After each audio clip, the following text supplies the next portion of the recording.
Andito na naman kami sa Jolly Pasta. Syempre, request na naman na aking bunsong anak. Abay, nahilig at naging favorite niya ang meat sauce dito. Open ng 11 AM hanggang 12 midnight ang Jolly Pasta dito malapit sa amin. Ang gusto ko sa restaurant na ito, bukod sa pasta ang kanilang sineserve, aba, ang ganda talaga ng ambience. Talagang mafe-feel mo ang pagkain ng pasta. Talagang parang Italiano ang datingan. So dito sa Japan, nauuso na dito ang tub. Kung saan ka o-order. No need to call ng mga staff kasi meron na silang tub na computerized. Mga sineserve nila dito yung mga salad, mga pizza, tapos mga iba't ibang klase na ng mga spaghetti like tomato sauce, Italian style, cream sauce, Japanese style, carbonara, tapos meron silang meat sauce carbonara. And then, syempre, hindi mawawala ang dessert. So, ako, usually, ito ang aking order kasi ang sarap ng cheese nila. Maka-cheese talaga ako ever since.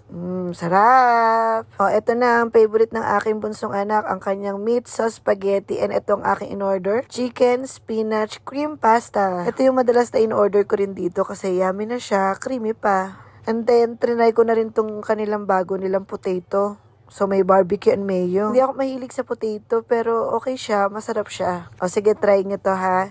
Paano nyo malalaman kapag Pilipino ang naglagay ng cheese sa kanilang pasta? Normally, ganito. And once na Pilipino,